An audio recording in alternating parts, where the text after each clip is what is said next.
Bonjour. Bonjour aussi à ceux qui nous regarderont par la grâce de la télévision, je ne sais pas comment, mais bon, qui nous regarderont ce culte rediffusé. À tous, ici et ailleurs, la grâce et la paix vous sont données de la part de Dieu, notre Père, et de Jésus-Christ, notre Seigneur. Amen. Voici, oh, qu'il est agréable, qu'il est doux pour des frères de demeurer ensemble. C'est comme l'huile précieuse, parfumée, qui est répandue sur la tête, descend sur la barbe d'Aaron, qui descend sur les bords de son vêtement. C'est comme la rosée de l'Hermon, qui descend sur les montagnes de Jérusalem. C'est là que l'Éternel envoie la bénédiction, la vie pour l'éternité. Voilà ce psaume qu'on lit souvent en commençant nos cultes, met en évidence la grâce de la rencontre entre des frères et des sœurs. La bénédiction nous est promise par le fait même que nous sommes réunis au nom du Seigneur. Alors ouvrons les yeux, nous le connaissons bien déjà, regardons autour de nous, considérons notre privilège d'être avec des frères, des sœurs et des amis réunis au nom de Jésus pour l'adorer, adorer le Seigneur, notre Dieu.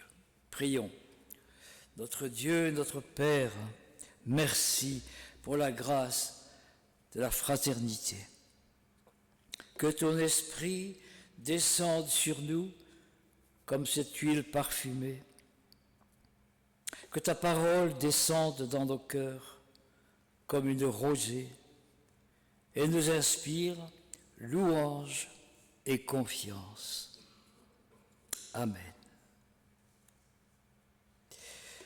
Et louons le Seigneur par le chant numéro 1201, qu'on connaît bien.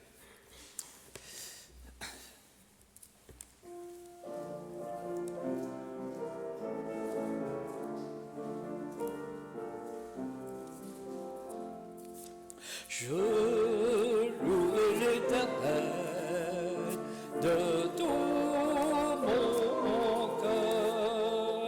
Je raconterai toutes tes merveilles. Je chanterai ton nom. Je louerai l'Éternel de tout mon cœur. Ferai de toi le sujet de ma joie. Alléluia.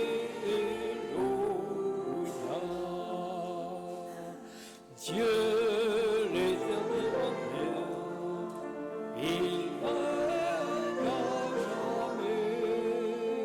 Pour le jugement, il dresse son trône, il jugera la terre.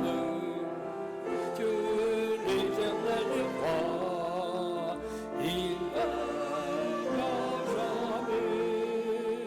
Le monde rend la force de son bras. Alléluia. Dieu voit les opprimés, il leur envie. Le peuple j'entends des grandes détresses, son nom est leur salut. Dieu voit les opprimés, les leur envie. Il sauve les siens car il est le Dieu saint. Alléluia.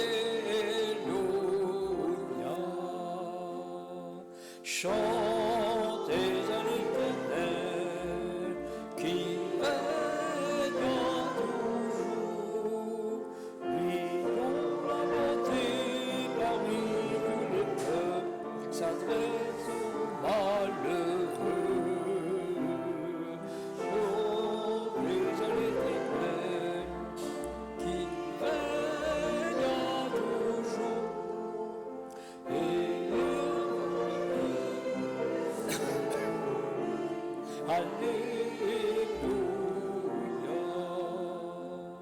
Gloire au Père et au Fils et au Saint-Esprit, au commencement, aujourd'hui, toujours, et au siècle des siècles. Gloire au Père et au Fils et au Saint-Esprit, qui était et qui vient. Alléluia.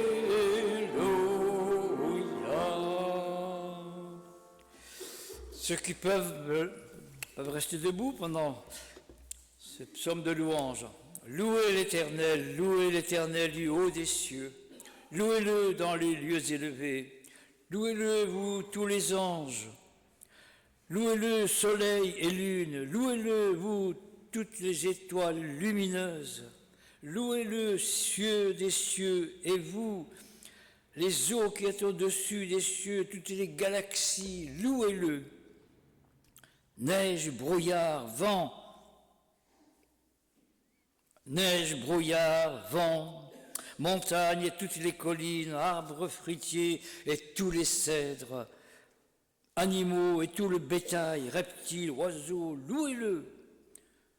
Jeunes hommes et jeunes filles, vieillards et enfants, qu'ils louent le nom de l'Éternel, car son nom seul est élevé. Sa majesté est au-dessus de la terre et des cieux. Il a relevé la force de son peuple. Sujet de louange pour tous ses fidèles, le peuple qui est près de lui. Loue l'Éternel. Alléluia. Amen. Vous pouvez prendre place.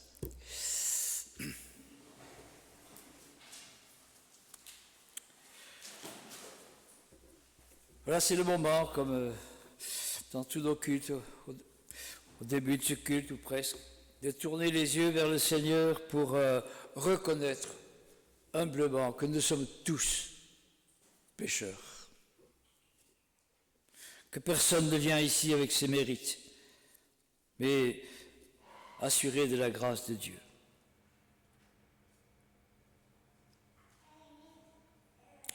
Vous avez appris qu'il a été dit, tu aimeras ton prochain et tu haïras ton ennemi.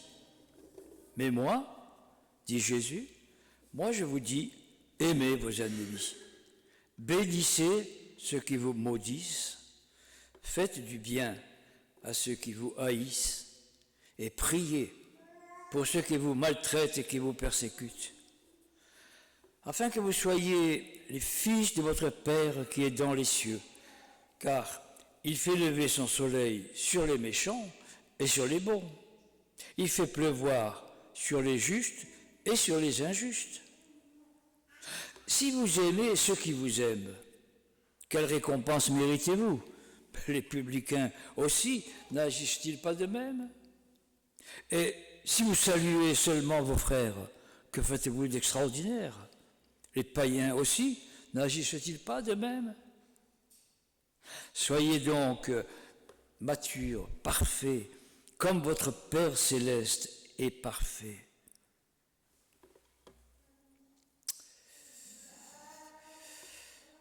Seigneur, si nous avons oublié ou négligé ou méprisé ton commandement d'amour, nous te demandons, au nom de Jésus, de pardonner ces manquements et de créer en nous, par ton esprit, enfin, un esprit de bonne volonté, un désir de bénir notre prochain.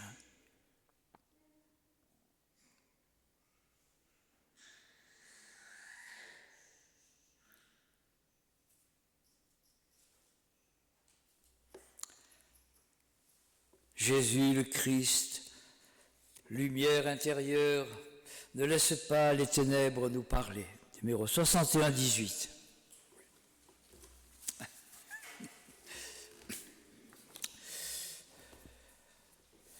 Ah oui, mais on le chantera après.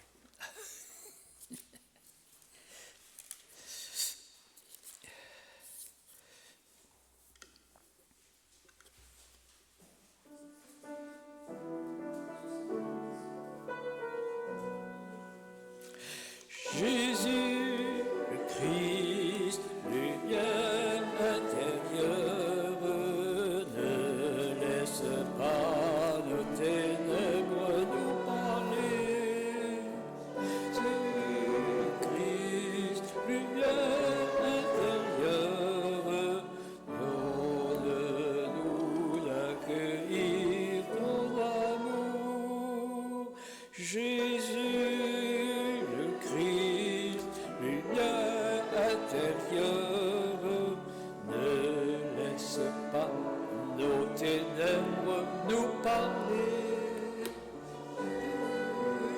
Christ, lumière intérieure, donne-nous d'accueillir ton amour.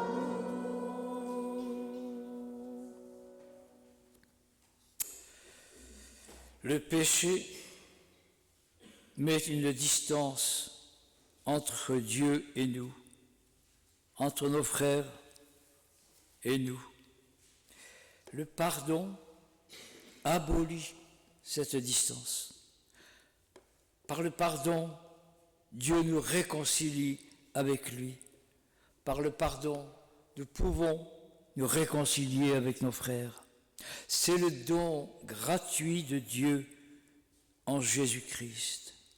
Le pardon remplit nos cœurs de joie. Il y a plus de joie dans le ciel pour un pécheur qui se repent que pour 100 justes qui n'en ont pas besoin. Chantons, levons-nous pour chanter, rendons gloire à Dieu notre Père. 62, 79.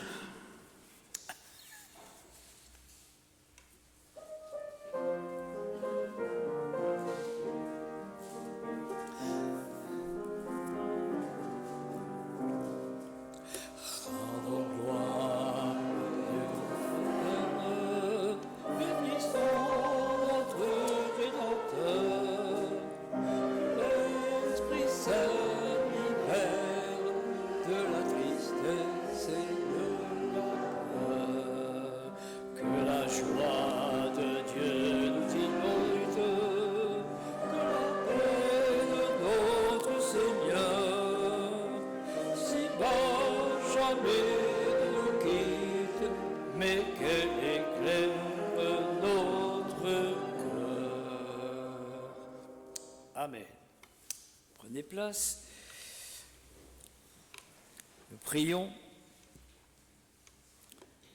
Merci Seigneur pour ces paroles sublimes que nous entendons, que nous chantons. Fais-nous la grâce de vivre de ces paroles qui viennent de toi. Et maintenant, au moment d'ouvrir encore ta parole pour un moment de réflexion, de méditation. Nous te prions de nous garder de la distraction, de l'hypocrisie, de tout ce qui peut nous empêcher de comprendre ou d'accepter ta parole. Merci pour cette parole. Amen. Amen. Nous écouterons Denise qui va nous faire les lectures. Alors, chez les protestants, on ne peut quand même pas s'excuser qu'il y a une longue lecture de la Bible. Hein. Non. Alors, c'est un peu long aujourd'hui. Mais intéressant.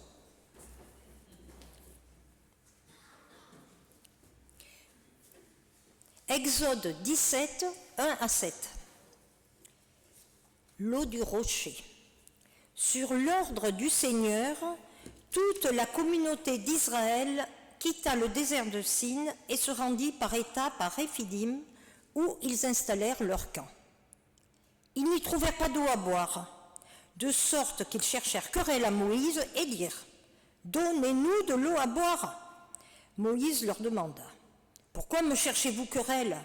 Pourquoi mettez-vous ainsi le Seigneur à l'épreuve ?» Assoiffés, les gens se mirent à protester contre Moïse en disant « Pourquoi nous as-tu fait quitter l'Égypte ? Est-ce pour nous faire mourir de soif ici avec nos enfants et nos troupeaux ?» Moïse implora le secours du Seigneur. « Que dois-je faire pour ce peuple ?» demanda-t-il. « Encore un peu et ils me lanceront des pierres. » Le Seigneur lui répondit « Passe devant le peuple, accompagné de quelques-uns des anciens d'Israël. Tu t'avanceras en tenant à la main le bâton avec lequel tu as frappé le Nil. Moi, je me tiendrai là, devant toi, sur un rocher du mont Horeb. Tu frapperas ce rocher, il en sortira de l'eau et les gens pourront boire. » Moïse obéit à cet ordre sous le regard des anciens. On a appelé cet endroit Massa et Mériba ce qui signifie épreuve et querelle. Parce que les Israélites avaient cherché querelle à Moïse et avaient mis le Seigneur à l'épreuve en disant « Le Seigneur est-il au milieu de nous, oui ou non ?» Alors maintenant, Évangile de Jésus-Christ selon Saint Jean 4, 5, 42. En ce temps-là, Jésus arriva à une ville de Samarie appelée Sychar, près du terrain que Jacob avait donné à son fils Joseph. Là se trouvait le puits de Jacob. Jésus, fatigué par la route, s'était donc assis près de la source. C'était la 6e heure, environ midi. Arrive une femme de Samarie qui venait puiser de l'eau. Jésus lui dit « Donne-moi à boire ». En effet, ses disciples étaient partis à la ville pour acheter des provisions. La Samaritaine lui dit « Comment ? Toi, un Juif, tu me demandes à boire, à moi, une Samaritaine ?» En effet, les Juifs ne fréquentent pas les Samaritains. Jésus lui répondit « Si tu savais le don de Dieu et qui est celui qui te dit « Donne-moi à boire », c'est toi qui lui aurais demandé et il t'aurait donné de l'eau vive. » Elle lui dit « Seigneur, tu n'as rien pour puiser, et le puits est profond. D'où as-tu donc cette eau vive? Serais-tu plus grand que notre père Jacob, qui nous a donné ce puits, et qui en a bu lui-même avec ses fils et ses bêtes ?» Jésus lui répondit « Quiconque boit de cette eau aura de nouveau soif. Mais celui qui boira de l'eau que moi je lui donnerai n'aura plus jamais soif. Et l'eau que je lui donnerai deviendra en lui une source d'eau jaillissant pour la vie éternelle. » La femme lui dit « Seigneur, donne-moi de cette eau, que je n'ai plus soif et que je n'ai plus à venir ici pour puiser. » Jésus lui dit « Va, appelle ton mari et reviens. » La femme répliqua « Je n'ai pas de mari. » Jésus reprit « Tu as raison de dire que tu n'as pas de mari. Des maris, tu en as eu 5, et celui que tu as maintenant n'est pas ton mari. Là, tu dis vrai. » La femme dit « Seigneur, je vois que tu es un prophète. Eh bien, nos pères ont adoré sur la montagne qui est là, et vous, les Juifs, vous dites que le lieu où il faut adorer est à Jérusalem. » Jésus lui dit « Femme, crois-moi, l'heure vient où vous n'irez plus ni sur cette montagne, ni à Jérusalem pour adorer le Père. Vous adorez ce que vous adorez ce que vous ne connaissez pas. Nous adorons ce que nous connaissons, car le salut vient des Juifs. Mais l'heure vient, et c'est maintenant, où les vrais adorateurs adoreront le Père en esprit et vérité. Tels sont les adorateurs que recherche le Père. Dieu est esprit, et ceux qui l'adorent, c'est en esprit et vérité qu'ils doivent l'adorer. La femme lui dit « Je sais qu'il vient, le Messie, celui qu'on appelle Christ. Quand il viendra, c'est lui qui nous fera connaître toutes choses. » Jésus lui dit « Je le suis, moi qui te parle. » À ce moment-là, ses disciples arrivèrent. Ils étaient surpris de le voir parler avec une femme. Pourtant, aucun ne lui dit « Que cherches-tu » ou bien « Pourquoi parles-tu avec elle ?» La femme, laissant là sa cruche, revint à la ville et dit aux gens « Venez voir un homme qui m'a dit tout ce que j'ai fait. Ne serait-il pas le Christ ?» Ils sortirent de la ville et ils se dirigeaient vers lui. Entre-temps, les disciples l'appelaient. « Rabbi, viens manger. » Mais il répondit « Pour moi, j'ai de quoi manger. C'est une nourriture que vous ne connaissez pas. » Les disciples se disaient entre eux « Quelqu'un lui aurait-il apporté à manger ?» Jésus leur dit « Ma nourriture, c'est de faire la volonté de celui qui m'a envoyé et d'accomplir son œuvre. Ne dites-vous pas, encore 4 mois et ce sera la moisson. Et moi, je vous dis, levez les yeux et regardez les champs déjà dorés pour la moisson. Dès maintenant, le moissonneur reçoit son salaire. Il récolte du fruit pour la vie éternelle, si bien que le semeur se réjouit en même temps que le moissonneur. Il est bien vrai, le dicton. L'un sème, l'autre moissonne. Je vous ai envoyé moissonner ce qui ne vous a coûté aucun effort. D'autres ont fait l'effort et vous en avez bénéficié. Beaucoup de Samaritains de cette ville crurent en Jésus à cause de la parole de la femme qui rendait ce témoignage. Il m'a dit tout ce que j'ai fait. Lorsqu'ils arrivèrent auprès de lui, ils l'invitèrent à demeurer chez eux. Il y demeura 2 jours. Ils furent encore plus nombreux à croire à cause de sa parole à lui. Et il disait à la femme, « Ce n'est plus à cause de ce que tu nous as dit que nous croyons nous-mêmes. Nous-mêmes, nous l'avons entendu et nous savons que c'est vraiment lui le sauveur du monde. »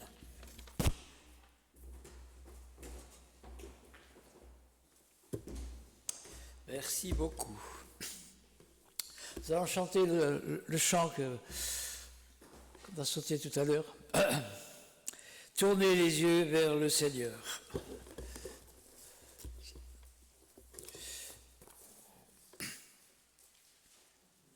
C'est le 1207.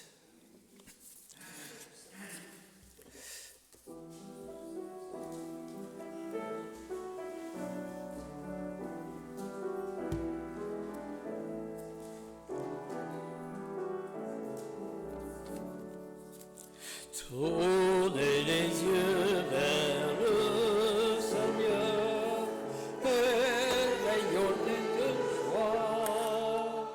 Chantez son nom de tout votre cœur, il est votre sauveur. C'est lui votre Seigneur.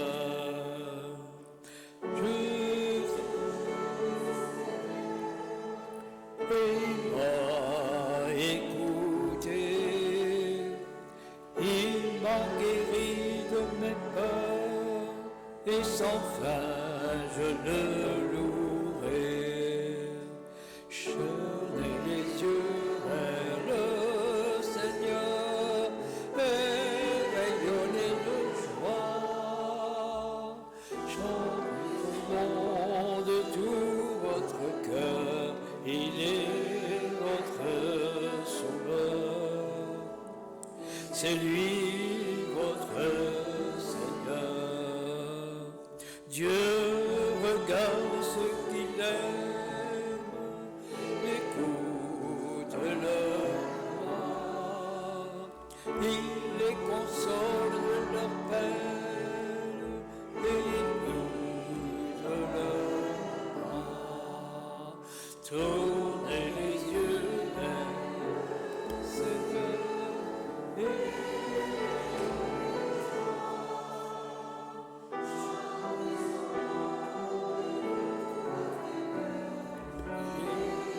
votre sauveur, c'est lui votre Seigneur. C'est le Seigneur. Ne manqueront de rien, en lui manquant leur cœur, ils seront comblés de bien. Tournez les yeux vers le Seigneur et rayonnez de joie, son nom de tout votre cœur. Il est votre Seigneur, c'est lui votre sauveur.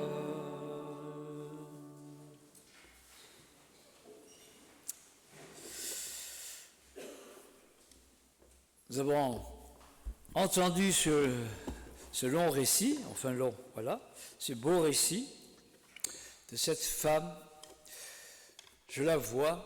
Vous aussi, vous la voyez, elle sort de chez elle en plein midi, sous le soleil écrasant de la Palestine, sa cruche sur l'épaule, elle se dirige lentement vers le puits de Jacob, le célèbre puits de Jacob. La Samaritaine. Enfin, bon. C'est comme si je vous appelais l'Ardéchoise. N'est-ce pas? Bon, c'est pas très joli. Elle n'a pas de nom dans ce texte. Alors je vais lui en donner un. J'ai envie de la baptiser. Il y a bien des Bartimée, des Zachée, des Nicodème, Marie-Madeleine, et j'en passe, n'est-ce pas? Mais puisqu'elle n'a pas de nom, je suggère que nous lui prêtions notre nom ce matin. Alors pour les hommes, ce ne sera pas si facile, mais débrouillez-vous, mettez le nom de votre femme ou de votre fille, voilà. Beaucoup de commentaires que vous avez déjà lus aussi ou entendus font de cette femme une femme à la vie immorale. Et plusieurs insistent même dans les commentaires pour dire si elle vient à midi, c'est pas normal, avec cette chaleur écrasante. Normalement, on va puiser l'eau le soir à la fraîche. Et là, les femmes sortent du village ensemble et elles en profitent pour papoter un peu, vous voyez. Mais les commentateurs ont eu des raisons, leurs raisons, de dire que cette femme sort à ce moment-là justement pour ne pas croiser les regards moqueurs, les petits sourires de commisération, les commentaires des autres femmes qui l'auraient méprisée à cause de sa moralité douteuse. Et comme le texte ne dit rien de pareil, tout ce petit discours, je viens de l'emprunter, mais pas au texte, je prends une autre option, et j'ai le droit. Je préfère croire que cette pauvre femme, alors je dis pauvre pas dans le sens du mépris, même pas de la pitié, mais de la sympathie, et un peu de compassion aussi. Cette pauvre femme a eu 5 maris qui sont tous morts ou qui l'ont laissé tomber.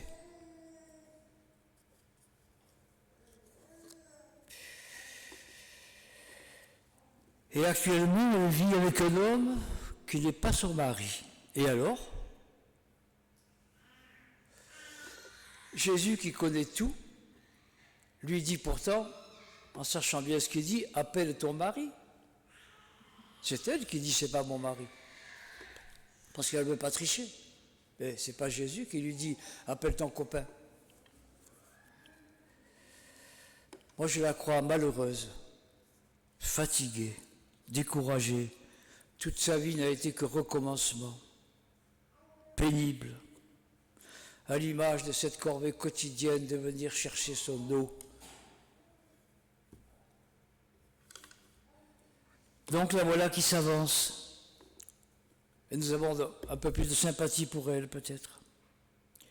Vers le puits, et même la présence de cet homme assis sur la margelle du puits ne la décourage pas. Elle arrive, et elle ne le salue pas, bien sûr, puisque les Juifs et les Samaritains ne se parlent pas, ils n'ont pas d'échange.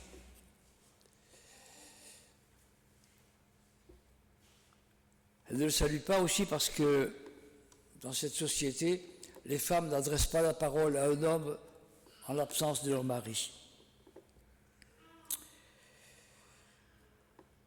Pourquoi ne pas penser que cet homme assis sur la margelle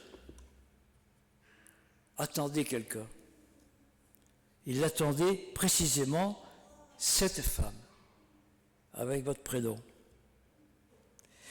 Et qu'il n'y a pas tellement que ça du hasard dans cette rencontre. Ou alors, c'est le hasard de la Bible. Il y a le hasard. On me demande parfois, tu crois au hasard? Alors ça dépend, je dis quoi.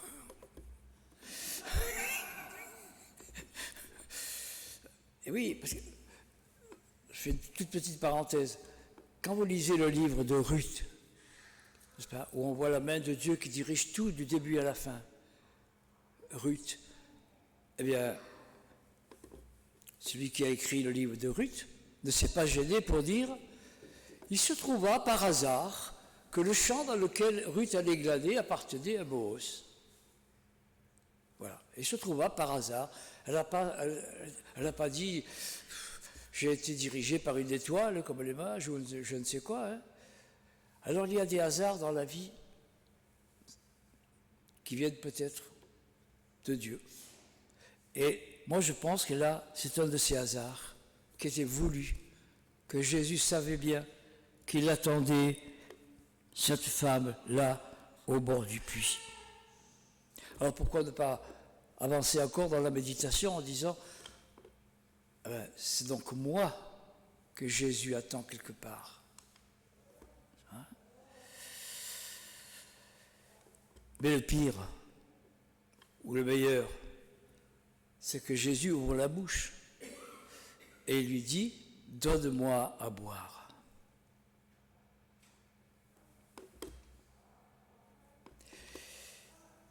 Quoi, toi, tu me demandes à boire à moi, que je suis une femme samaritaine? Vous voyez, les excuses de dire non, pas à moi, hein, pas à moi.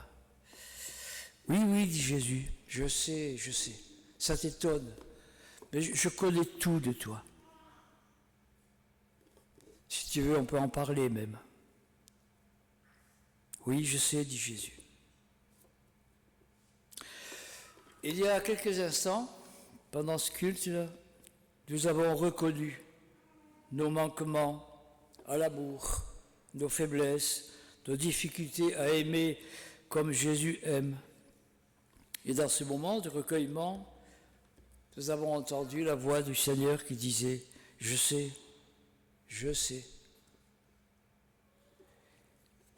je connais, mais donne-moi quand même à boire. » Et tout de suite, Jésus lui propose un autre service. Donne-moi à boire. Moi aussi, je te donnerai quelque chose. Moi aussi, je te donnerai de l'eau vive.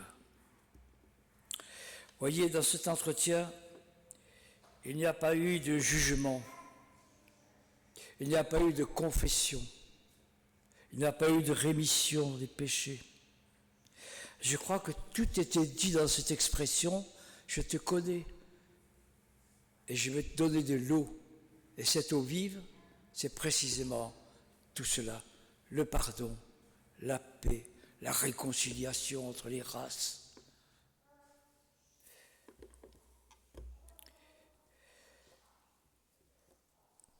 Il y a plusieurs demandes dans ce récit.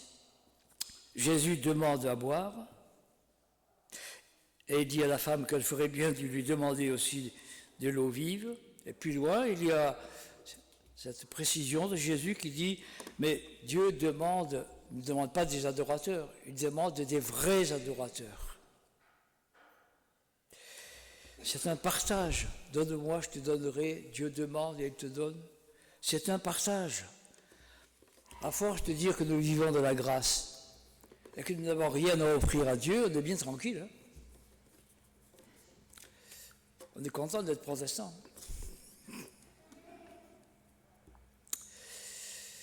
Mais le Seigneur nous demande quelque chose là. Il demande à boire.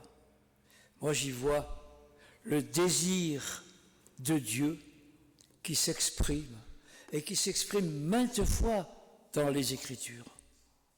Dès la première page ou presque de la Bible, quand Dieu, comme dit le texte, se promène dans le jardin, qu'il vient voir Adam, il ne le trouve plus. Et alors il appelle, il dit, mais où es-tu? Mais où es-tu? Il dit, je suis là, je me cachais. Mais sors donc. Quand on a péché, le Seigneur ne nous chasse pas d'abord, il nous appelle d'abord à lui. J'y vois le désir de Dieu. Dans beaucoup de paroles sublimes, déjà dans l'Ancien Testament, le livre des Proverbes dit, mon enfant, donne-moi ton cœur. Jérémie dit de la part de Dieu, je suis venu, pourquoi n'y avait-il personne? J'ai appelé, pourquoi personne n'a répondu?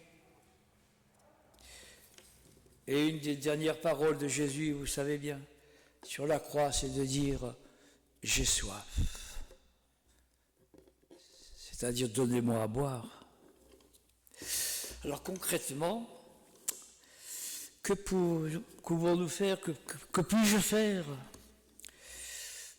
pour Dieu qui demande à boire? Ce que je peux faire pour Dieu, c'est, selon cette parole toute usée, mais que je préfère à tout autre, c'est lui donner notre cœur. Mon enfant, donne-moi ton cœur. Lui ouvrir notre cœur pour qu'on parle avec lui. Je sais tout de toi, mais parlons-en, parlons. Si quelqu'un entend ma voix et ouvre la porte, j'entrerai chez lui, je souperai avec lui et lui avec moi. Échangeons, parlons-nous. C'est un échange dans le désir mutuel de nous rencontrer. David l'exprime avec passion. Il demande des choses impossibles. Dans la Bible, c'est plusieurs fois comme ça. Oh Dieu, je cherche ta face, ne me cache pas ta face. Alors, il sait bien qu'on ne peut pas voir Dieu, mais c'est son désir profond de Dieu, n'est-ce pas? C'est tellement humain. Tout ça est tellement proche de nous, je trouve. Ce dialogue avec la femme a été très long. Je vous ai dit tout à l'heure, ce sera une lecture longue, mais le dialogue a été beaucoup plus long. Hein. On a parlé culture, politique, religion, famille, tout y est passé.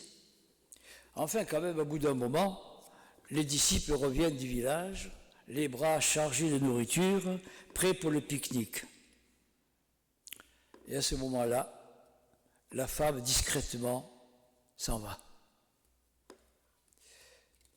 Et elle a oublié sa cruche. Vous avez vu? Ou alors, elle ne l'a peut-être pas oubliée. Vous voyez qu'elle est bonne. Elle l'a laissé exprès parce qu'elle a déjà dit à Jésus, « T'as rien pour puiser, comment tu vas boire ?» Alors elle a dit, cette bande d'hommes là, il n'y avait pas de femme avec eux sans doute ce jour-là, alors ils ont oublié de prendre quelque chose pour puiser. Alors elle a laissé sa cruche pour qu'ils puissent puiser et boire. Et alors, je ne sais pas qui, peut-être ça ressemble un peu à Pierre, ça, je ne sais pas, l'un d'entre eux qui a dit, allez, on mange maintenant. Ils ne savaient pas quoi dire parce qu'ils étaient surpris d'avoir vu Jésus en si bonne compagnie. Et tiens, bon, mais, aucun ne dit rien. Hein. Alors, il dit, allez, on mange maintenant. Et ils se mettent autour du pique-nique. Et Jésus ne vient pas, il reste encore là. Ils vont le chercher. Hé, tu viens, mange. Déjà qu'il était fatigué, alors... Maintenant, mange. Et Jésus leur dit, j'ai déjà mangé. Alors, entre eux, ils disent, ah, quelqu'un lui aurait-il apporté à manger pendant qu'on n'était pas là? Alors, ils doivent se dire, c'est cette femme énigmatique qui peut-être lui a apporté à manger. Non, dit Jésus. Et là, voilà, le dialogue prend un autre rythme, dans un autre registre. Non, dit Jésus. Comprenez. Cet instant que je viens de vivre, cette rencontre avec cette femme, c'est un des instants d'éternité. C'est un moment où la volonté suprême de Dieu se dévoile, se réalise, s'accomplit. Elle est passée de la mort à la vie, là, au bord de ce puits. Ils écoutent. Recueillis, fatigués aussi. Alors Jésus dit, levez la tête, regardez les champs. Et ils voient les champs, nous sommes au mois d'avril. Et Jésus dit, à votre avis, combien de mois jusqu'à la moisson? 4. 4 mois. Jésus dit, regardez, Vous dites 4 mois. Moi, je vous dis, regardez, les champs sont mûrs, les épis sont mûrs pour la moisson. Alors, il ouvre les yeux. Au mois d'avril, c'est pas encore mûr. Regardez, il dit. Et qu'est-ce qu'il voit? Il voit un nuage de poussière et des enfants, des femmes, des hommes qui sortent du village de Sichar et qui viennent. Ils viennent tous. Ils ont entendu le témoignage de la femme pendant que les disciples mangeaient. Elle a fait une petite réunion, je ne sais pas, dans les villages, ça court vite, c'est un petit village. Et alors, ils ont dit, il faut qu'on y aille nous aussi, il faut qu'on le voie, ce prophète. Et ils sortent tous, et en les voyant venir, Jésus dit aux disciples, regardez la moisson. C'est pas dans 4 mois, c'est maintenant.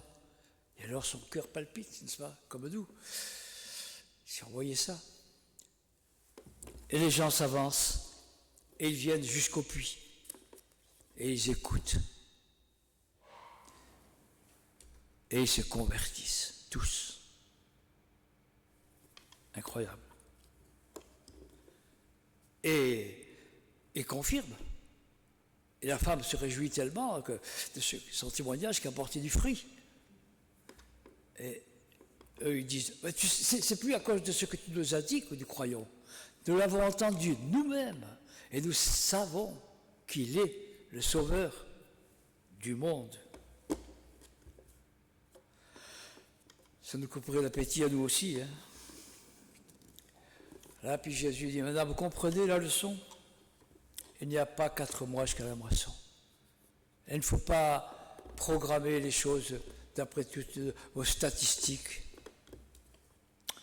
Il n'y a pas un temps où on ne peut plus semer, ni un temps où on ne peut plus moissonner. Il faut être prêt chaque jour pour semer et pour moissonner. Notre vie est faite de l'espérance du semeur et de la joie du moissonneur. 2 faces de la même pièce. Les deux, dit Jésus, se réjouissent ensemble. Le semeur.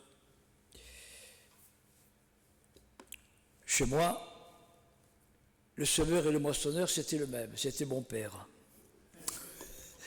C'était le même homme, il semait et il moissonnait, et nous l'aidions. Alors je pense à ce poème de Victor Hugo, que je ne dis pas en entier, mais une autre fois, ça vaudrait la peine, sur le semeur, vous connaissez. C'est le moment crépusculaire, j'admire. Et les 2 vers que je voulais retenir, c'était ceci. Dans les terres baignées, dans les terres de nuit baignées, je contemple, ému, les haillons d'un vieillard qui jette à poignée la moisson future au sillon. Il jette à poignée pas la semence, il jette à poignée la moisson. En semant, il moissonne aussi dans sa tête. Il sème méticuleusement, il regarde le temps, le terrain préparé et la graine bien choisie. Il sème avec un petit fond d'angoisse quand même, car il sait bien que même s'il a tout fait pour que ça réussisse, qu'il y ait une belle moisson, tout peut être perdu par de la grêle, des caprices de la météo, disons, des maladies des céréales, trop de pluie, trop de vent. Il n'a aucune garantie. Qu'il veille ou qu'il dorme, qu'il s'inquiète ou pas, Jésus dit qu'il veille ou qu'il dorme, la graine pousse ou ne pousse pas. Il est condamné à l'espérance, celui qui sème. Et alors on comprend sa joie le jour de la moisson. Alors nous sommes des semeurs, n'est-ce pas? Nous semons du bon grain ou de l'ivraie. Nous semons par nos paroles. Nous semons par des actes, parfois par des silences. Nous semons. Nous sommes parents, nous sommes enseignants, éducateurs. Nous semons et nous espérons. L'espérance a quelque chose de fou, mais c'est l'espérance.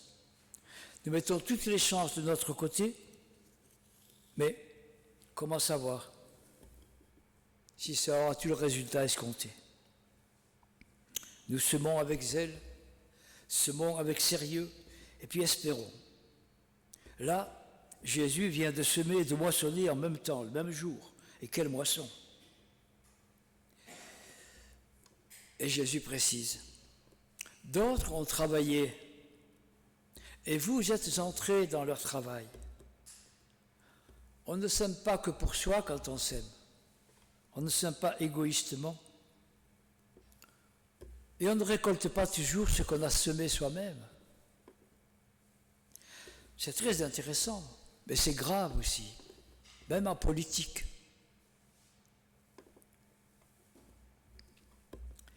Dans beaucoup d'entreprises, il en est ainsi. On sème et d'autres moissonnent. Ça ne diminue pas, bien au contraire, notre responsabilité. Regardez cette Bible-là, cette vieille Bible. Et imaginons les innombrables savants, scribes, traducteurs, imprimeurs, libraires, catéchètes, pasteurs, qui ont permis que cette Bible soit là ce matin pour que nous puissions l'ouvrir avec un geste presque banal. On avait s'excuser que la lecture était trop longue. Alors, d'autres ont travaillé. Et nous sommes entrés dans leur travail. Regardez ce temple. Il y a quelque temps, rappelle, là, on a fêté le cinquantenaire, mais imaginons tout le travail de ceux qui ont voulu construire ce temple pour que ce matin, nous ouvrions la porte banalement, et nous sommes là, rassemblés. D'autres ont travaillé. Alors là, ce sont des choses concrètes, mais aussi spirituellement, moralement, dans le domaine de l'éducation. D'autres ont travaillé, et nous entrons dans leur travail, et nous en jouissons. L'un sème, l'autre moissonne.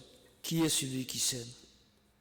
Ici, dans ce récit, peut-être Jésus aussi est un semeur. Il est semeur et il est moissonneur aussi, ce jour-là. Et il moissonne ce que d'autres avant lui ont semé. On pense à tous les prophètes qui ont préparé le peuple à sa venue. Tous les fidèles amis de Dieu, n'est-ce pas, les Abraham, et Moïse, et Isaac, et Jacob, et tous ceux qui ont suivi, tous les prophètes qui ont souffert, qui ont donné leur vie parfois, pour que la foi traverse les siècles et que Jésus soit là devant cette femme qui a une foi, puisqu'elle veut adorer Dieu. Elle connaît quelque chose de Dieu déjà, et le Seigneur n'a qu'à moissonner. D'autres ont travaillé avant lui, même lui, Jésus aussi le reconnaît. Pour finir, je pense à la moisson que nous aimerions avoir ici pour l'Église. À quoi reconnaîtrons-nous une bonne semence pour avoir une bonne moisson, pour espérer une bonne moisson? Voilà. Ce n'est pas au bilan financier de la paroisse, ni au nombre de chaises remplies ou vides d'ailleurs ce matin. Non. C'est à l'esprit de sérieux que nous mettons à vivre ce que nous avons à vivre aujourd'hui dans la situation où nous sommes. Que nous le fassions avec espérance. L'espérance, c'est ce qui nous permet de persévérer quand on ne voit pas grand-chose, comme petit grain. L'espérance nous conduira à la reconnaissance pour savoir que nous avons bien semé. Et peut-être notre émerveillement de voir que Dieu nous a soutenus, accompagnés pendant toute la durée de l'hiver. J'aime beaucoup le psaume 126, je termine par cette lecture de 3 versets de ce psaume. Quand l'Éternel ramena nos captifs, nous étions comme ceux qui font un rêve. Celui qui a semé dans les larmes moissonne dans la joie. Il part dans les pleurs, celui qui porte le sac de semences. Il revient dans la joie en portant les gerbes de blé. Personne ne vous en voudra de rêver à une grande fête des moissons. Amen.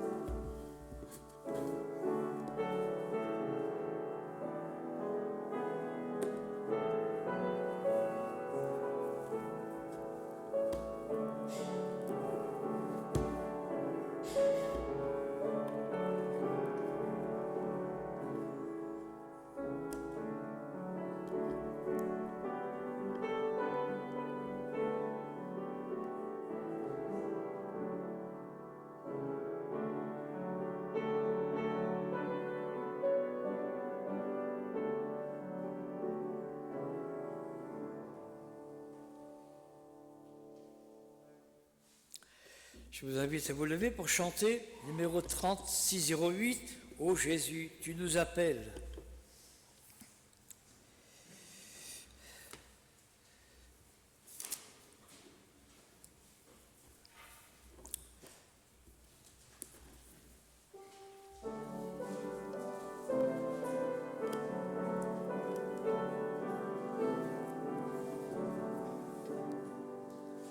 Ô Jésus, tu nous appelles amène-moi. Tu restes toujours fidèle, tous unis dans nos efforts. Que jamais rien ne sépare ceux qui veulent te servir, mais que ton nous empare de nos cœurs pour les unir. Ô Jésus,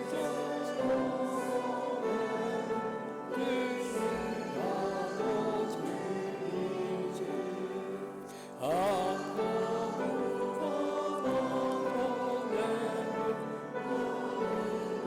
ta charité, que l'on trouve entre l'Église le modèle de la paix, pour que rien ne la divise, rends-nous frères pour jamais. Ô Jésus, prions le Père,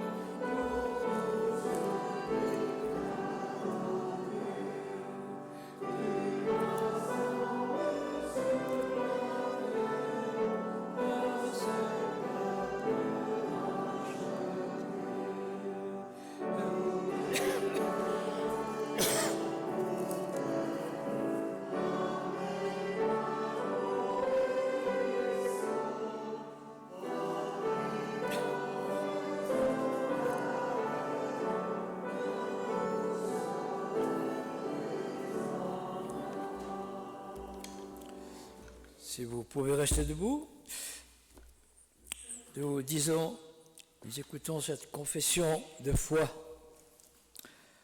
Nous croyons en Jésus-Christ, le Fils unique de Dieu, qui s'est fait homme, pour que nous ayons pardon, joie et salut. Nous croyons qu'il est mort et ressuscité pour nous donner la victoire sur la mort et l'assurance de notre résurrection. Nous croyons qu'il viendra dans la puissance et la gloire, comme il est venu dans la faiblesse et l'humilité. Par lui, nous croyons en Dieu notre Père, qui nous prend pour ses enfants et nous aime comme il aime Jésus-Christ. Nous croyons en l'Esprit Saint, qui agit en notre esprit et nous atteste que nous sommes enfants de Dieu, qui guide l'Église par sa parole et nous révèle la gloire de Dieu en Jésus-Christ. Nous croyons l'Église universelle, visible et invisible, pécheresse et pardonnée. Nous croyons que nous sommes tous liés à Jésus-Christ. Nous croyons que le royaume de Dieu est notre commune espérance. Amen. Vous pouvez prendre place.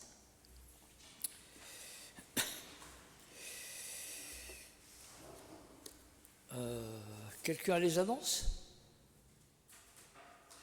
Oui. Jean-Luc, merci.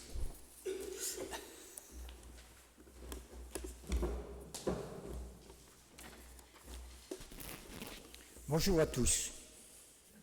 Notre pasteur participe à un stage à Paris pour préparer sa retraite en 2027. Moi, de mon temps, ça n'existait pas, ça. Maintenant, il faut préparer sa retraite. Il s'y trouvera avec 20 autres collègues de toute la France. En effet, notre pasteur partira à retraite en juillet ou en octobre 2027. Les prises de poste se font normalement au 1er juillet, mais son anniversaire est en octobre, d'où cette incertitude. Lundi 9 avril à 19h, conseil presbytéral à Victor Hugo. Jeudi 12, de 20h à 22h, répétition de la chorale des deux rives. Vendredi 13 à 9h30, pastorale du consistoire valentinois et au Vivarais à Annonay, donc il s'agit des pasteurs. Le même jour, à 14h, donc le vendredi, conseil de paroisse, puis à 15h30, groupe de prière, dans la salle Huiblé. Samedi 14, à 14h, répétition de la chorale des deux rives au temple. Dimanche 15 mars, culte à 10h au temple de Bourg-les-Valences. C'est Michel Mazet qui fera la prédication. Notre pasteur, lui, co-anime à Valence avec l'équipe catéchèse un culte, j'y vais, sur le thème de Jésus et les enfants. Nous remercions Daniel pour ce culte et Sabine pour l'accompagnement musical. Accompagnons de nos prières toutes ces activités de nos églises, mais aussi celles de ceux qui sont touchés par la solitude, la maladie, le deuil, les difficultés professionnelles. Que notre Seigneur les bénisse et les garde. En soutien à l'association œcuménique Partageons, pensons aussi aux plus démunis, en garnissant le panier solidaire à mettre dans la panière qui se trouve au fond du temple. Merci à chacun. Est-ce qu'il y a d'autres annonces? Merci.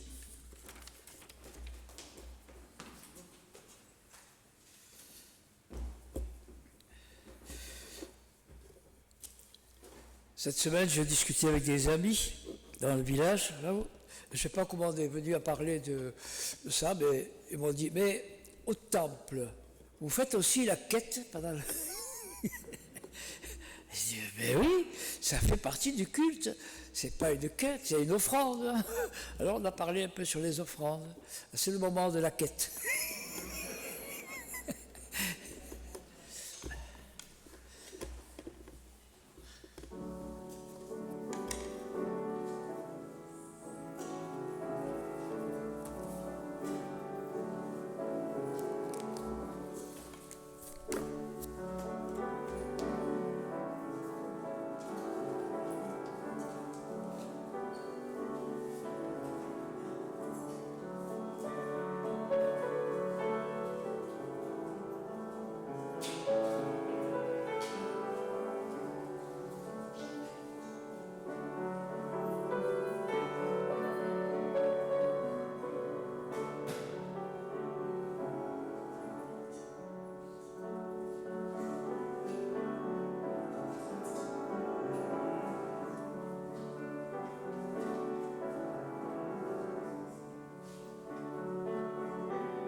Que Dieu bénisse le trésorier, trésorière, tous ceux qui gèrent cet argent de nos offrandes et qu'elles servent pour sa gloire. Nous allons prier, une prière d'intercession.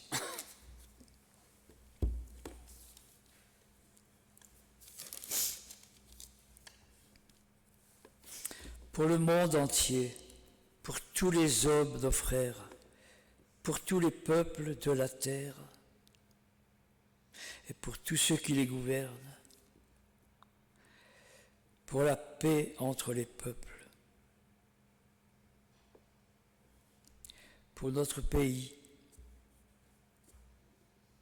pour notre ville, nous te prions, Seigneur.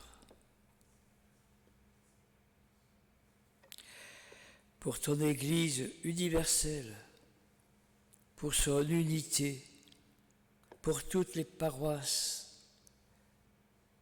pour notre paroisse, nous te prions, Seigneur.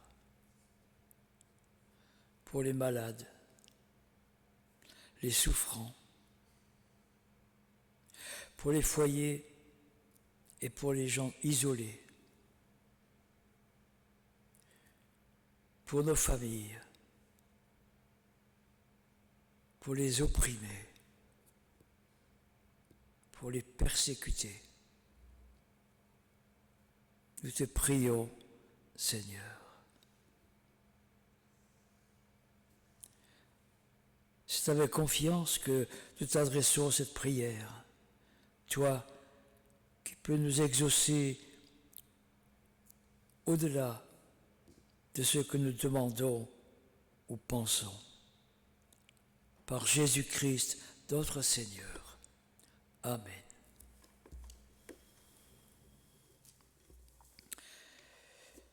Je vous invite à chanter au numéro 62-81.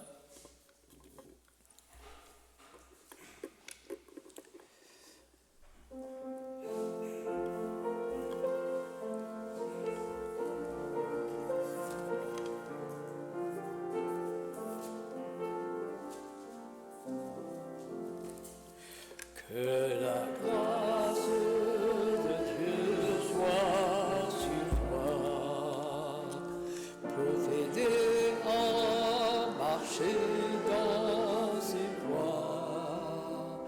Reçois tout son pardon et sa bénédiction. Va en paix dans la joie, dans l'amour. Voilà, poursuivez donc votre route avec le Seigneur Jésus-Christ, tel que vous l'avez reçu. Soyez enracinés, fondés en lui, affermis dans la foi et débordants de reconnaissance. Et que le Dieu Tout-Puissant vous bénisse et vous garde, le Père, le Fils et le Saint-Esprit. Amen. Bon dimanche.